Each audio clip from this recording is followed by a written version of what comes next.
Have you ever thought about why producers choose to work with certain artists over others? If so, you're not going to want to miss our next interview with veteran producer Brian Malouf. Stay tuned.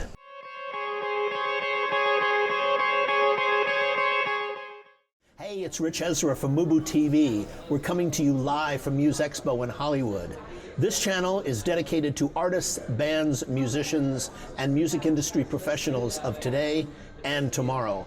We managed to catch up with Brian Malouf. Brian, thank you so much for coming in and doing this. My pleasure, I really as always. Appreciate it. My pleasure. You know, one of the things, I wanted to start our conversation, you know, you've been making records for a long time, and we are in the midst of not in the midst, but we've been at it for a long time, a technological revolution. And your world especially of making records has gone through some radical transformations. And I remember a quote that Phil Ramone once said, where he said, "A little information is a very dangerous thing." And he meant that in regards to Pro Tools and people that learn just enough to get themselves into trouble. Right. And I'm curious, what is your feeling today of technology as it relates to the recording process, the pros and the cons? I don't see any cons with technology the way it stands today. I just see nothing but positives, and it kind of that operates on many different levels, from the fact that anybody can get into doing it and become proficient at it. The amount of resources available to a person who wants to learn more and wants to expand their knowledge and use of technology. And then to people who know the older style of recording, the way I was brought up, which was obviously still in you know, large, beautiful recording spaces with large format consoles and, you know, several, not a large number, but several pieces of outboard equipment that were invaluable to the process. And the fact that today I can have those very special sounding devices across an entire mix if I want them, rather than just figuring out, okay, I've got two 1176s. I want to use one on the vocal and maybe one on the bass, and I'm out.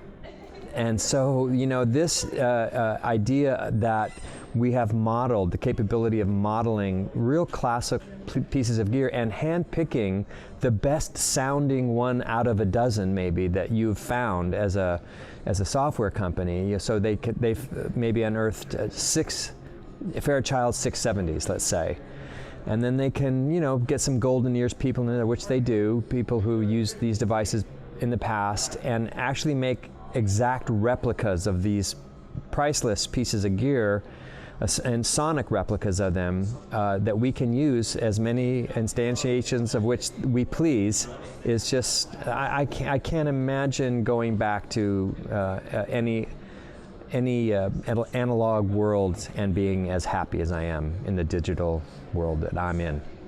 You know, it's said that so many producers have said one of the drawbacks creatively is that in the old world you had limitations. In the new world, good point. You have just endless choices, and it makes it so that you never have to commit to a decision.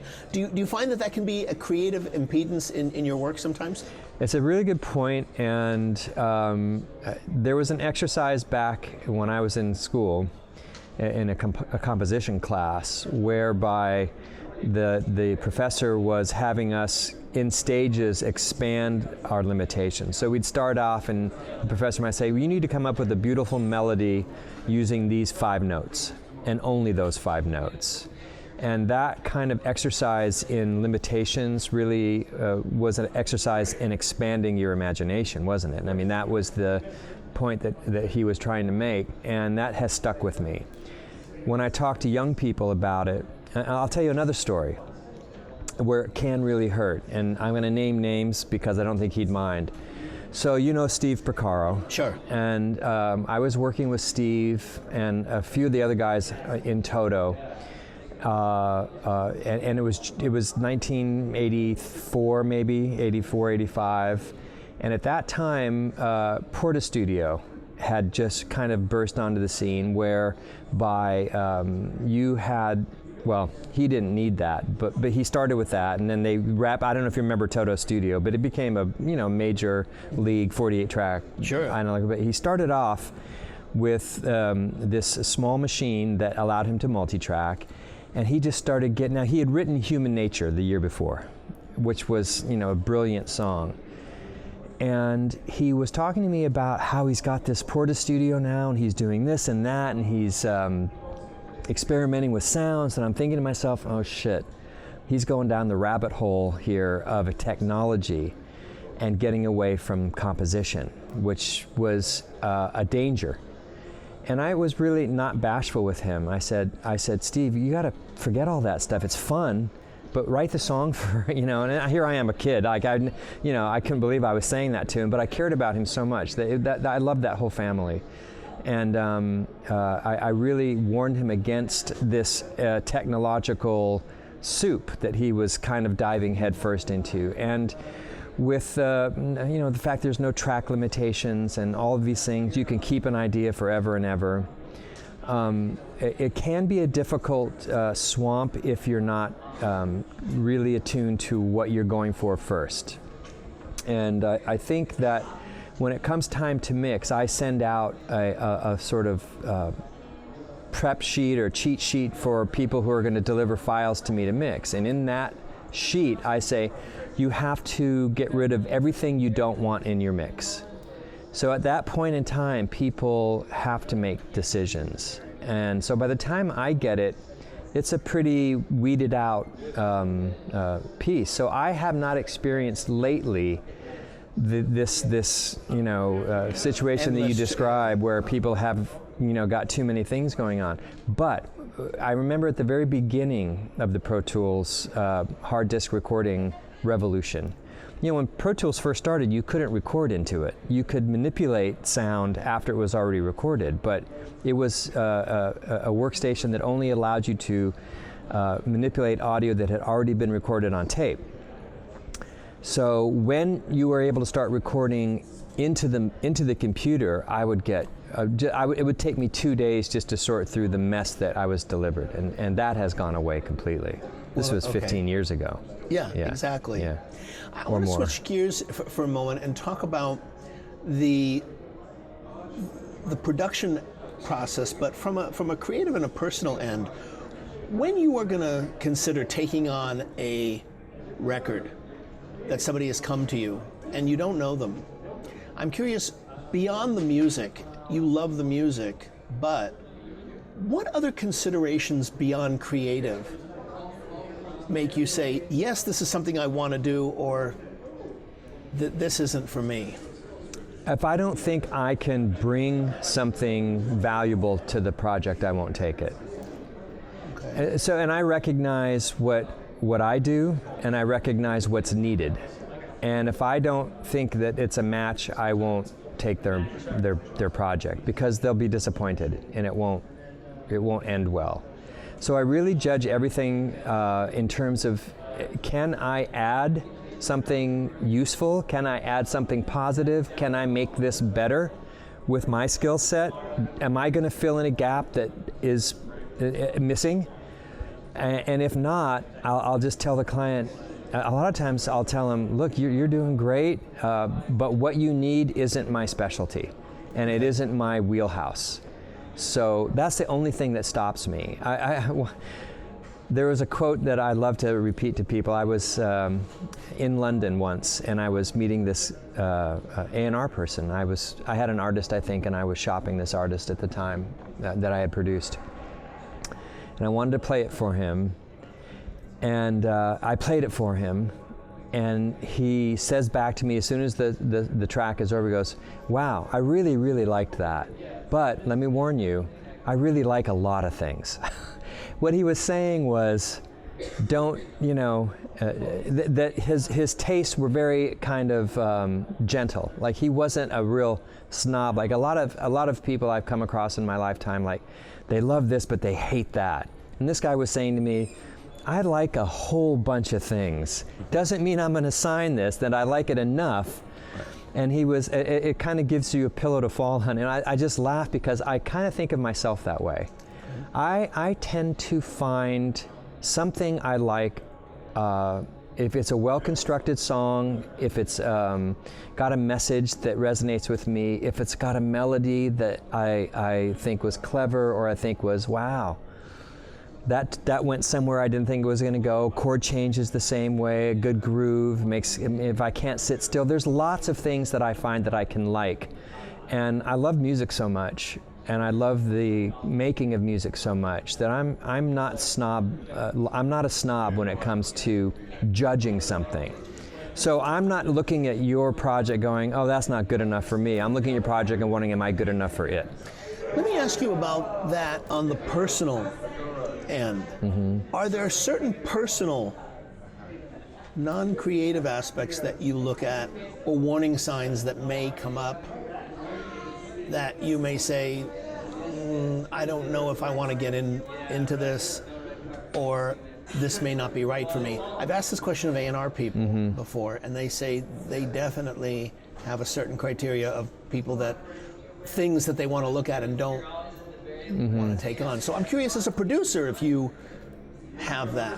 Well, I've been both an A&R person and a producer, and so I would say that the criteria for an A&R person is stricter for me. For me, as an A&R person, is stricter than the criteria is from your producer. But the thing that is a warning sign to me that this isn't going to end well is if the artist has a wishy-washy view of their art. And in other words, if they don't know what they want to say, if they don't know who they want to say it to, if they don't know how they want to say it, or play it, or sing it, or perform it, I'm not probably going to be the magic bullet that focuses everything. I prefer an artist have a certain degree of focus to begin with.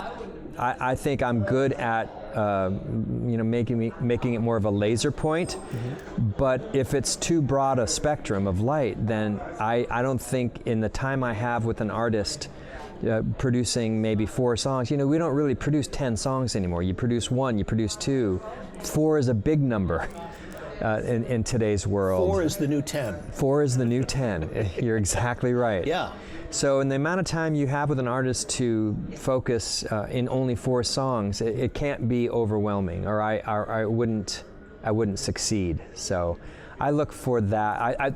That is a kind of litmus test for me. That doesn't mean I won't do the job, but it might mean that I have to work a lot harder and a lot faster. If I love the bones of the bones of a house, when you're shopping for a place to live, you might look at a thing and say, oh, it's kind of a junker, but it's got good bones, and musically speaking, you can do the same thing. Okay. You talk about working with an artist, and you're looking for somebody who has a strong vision, and a clear vision of what it is that they want to do. I'm curious, from your perspective as a producer, is there a different approach that you take with a debut act who's never made a record versus someone who's coming to you, let's say, for the 3rd or 4th album? Well, by the time an artist has a 3rd or 4th, or doing their 3rd or 4th album, their trait, the thing that makes them special, has been well established. Their image, their identity, their genre, their format, all of those things that a new artist, you hope a new artist can establish quickly, that has been established. So there's a roadmap in place. I find it much easier to follow that roadmap because of the establishment of 2 or 3 pieces of work beforehand. But I also find it a more difficult negotiating platform. So if there are differing ideas, an artist that has 3 records under their belt has a lot more confidence, and might be a lot more argumentative towards their own vision than a new artist. So they both present their own challenges. I prefer working with established artists, because they've had a lot of dialogues with a lot of different producers, so they're used to a give and take, and I don't mind fighting for my point of view. I rather enjoy that. And the point is always, both with new artists and established artists, is let's quit talking about it. Let's just hear it. I guarantee you that if we try your idea and we try my idea, we'll both come to the same conclusion. The proof is in what comes out of the speakers, right? So It's rare that I have had a disagreement with an artist, and that disagreement remains after trying it both ways. It generally happens, like, oh, one of us says, oh, you were right. Okay. I don't know why it does that, but it does. Okay. It's very rare that, no, I still like mine better, and I still like mine better. That doesn't happen as much as you think it might. It just doesn't. I don't know why. You had mentioned earlier that you were an A&R person. Yeah. And you did A&R work at Hollywood Records. Your criteria for signing somebody in that situation, you said that it was a little stricter than your criteria as a producer. Can you talk about that? Like, what was your criteria when you were going to sign talent at the label? Well, it'd probably be better to talk about my work at RCA. Okay. Because at Hollywood was really divided into two groups when I was there, and I was on the Disney side. So that criteria is completely different. Okay, Selena Gomez is on Wizards of Waverly Place. We're going to make a record with Selena Gomez. So that doesn't sort of count so much. But at RCA, you as an A&R person, the criteria is much like it might be if you were thinking of getting married. So you're about to enter into an association or a relationship that could last, half a dozen years, and there are those same considerations you might have with a partner that you're going to marry. You have to get along. You have to have a vision that is at least very, very similar to the vision of the artist. Your musical tastes have to be in line. You, as an A&R person, I have to know that they are going to work harder than me, and that I'm going to work harder than them, and that together we'll make the tip of a spear that'll pierce through the wall of success. That's the point, because I don't think I have to be a friend of an artist, but I have to respect the artist and they have to respect me, and I have to respect their work ethic. If I don't feel like an artist is going to push me, I'm pretty sure I'm not going to be able to push them either. So that's the main thing, and the longevity of it. The commitment is much greater. Plus, and here's the real difference, as an A&R person, you're a buyer.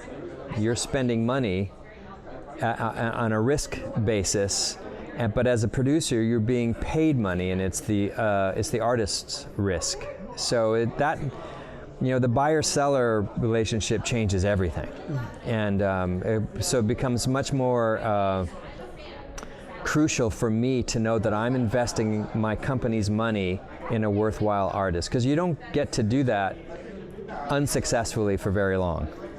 And I'm really happy that I was at RCA for 11 years. That means I guessed right enough times. And by the way, enough times is like batting 250.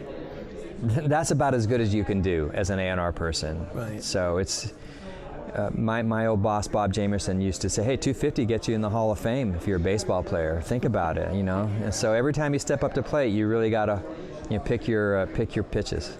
It's interesting listening to you, because I'm realizing that so much of the criteria today for this A&R process is the labels saying to the artist, we want the natural forces of the market to tell us whether you are worthy of signing based on how much attention you can garner for yourself. Absolutely. And a lot of times it has nothing to do with how talented you are or what we think of your talent, but how much attention you can get for that talent. Now, here's what I find fascinating about that, and no one talks about this. Okay.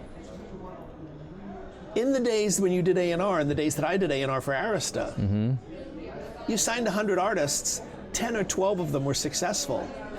That ratio hasn't changed. That ratio is still the same. It's probably even a little worse. Exactly, because we live in a different world today, where right. there's so much and so much distractions. But that's what I find fascinating, even though that barrier is, we want the natural forces of the market to tell us what is successful or what is of interest.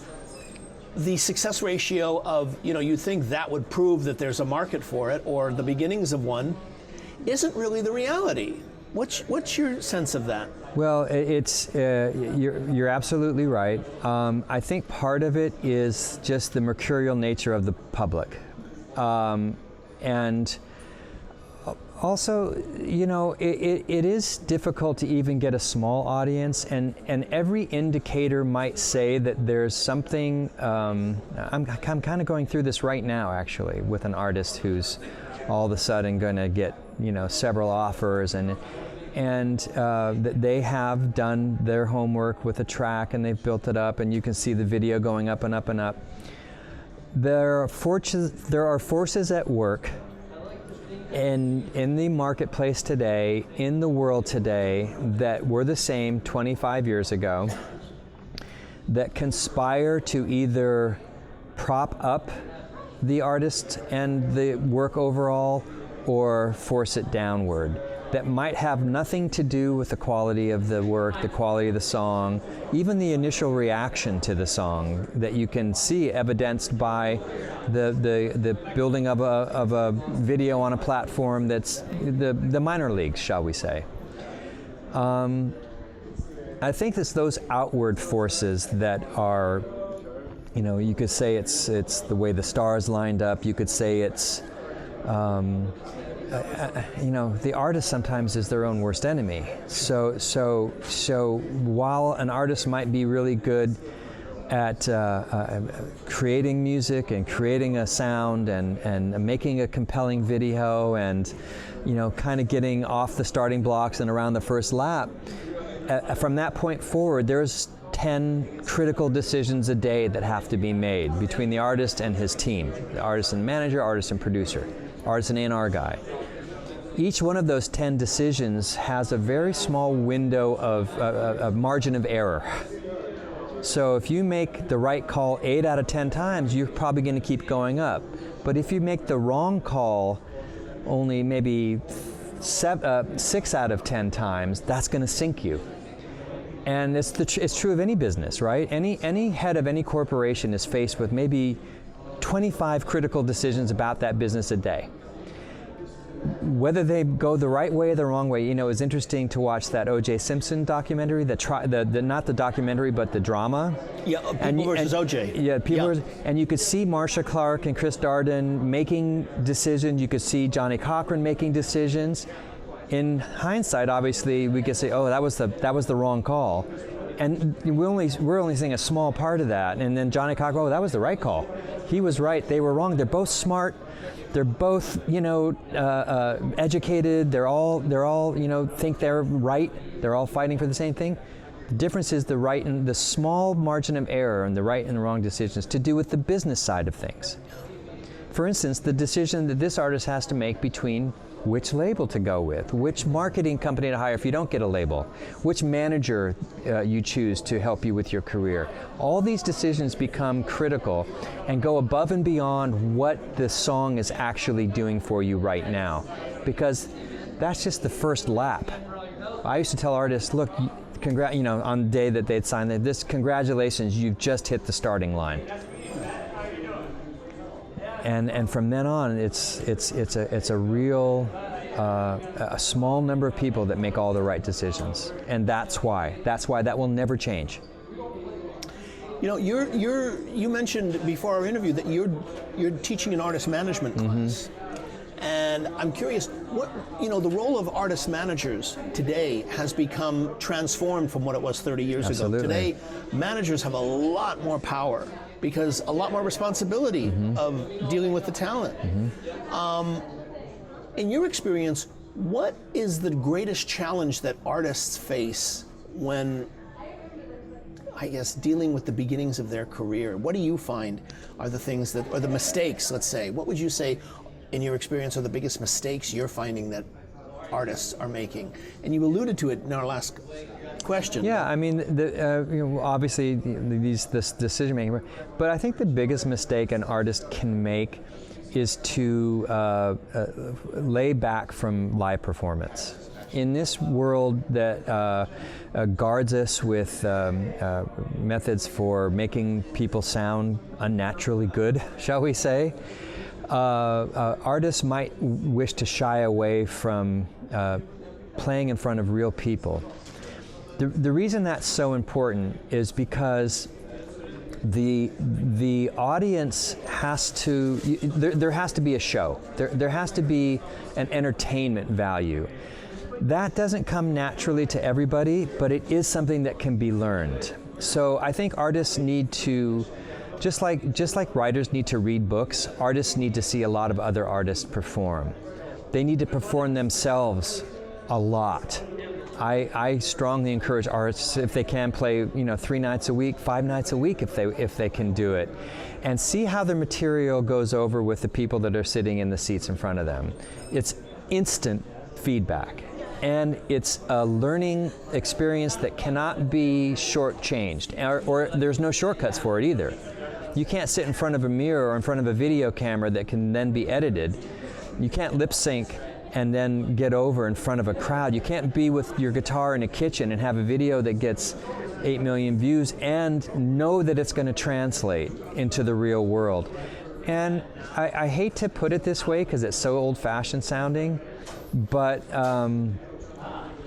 there's really no substitute for, if a politician would say, for kissing a baby or shaking a hand door to door, right? There's no substitute for building an audience the old-fashioned way, one night at a time, 30 people at a time, 50 people at a time. Honey, you probably said the same thing to artists. You know what? You don't need to come to me as an A&R person with your tape. I need to be driving by the Mercury Lounge and see a line around the block. I'll find you. Mm-hmm. That's the work that you cannot get around. You can't shortchange it. It eventually catches up with you, and sometimes it goes back to this last question you had. It catches up to you after you've released your first album on a major label. Then you find out, oh, I haven't built up my performance chops. I'm bombing at this great opportunity. I had to be an opening act for my hero, and I'm bombing because I didn't do the work.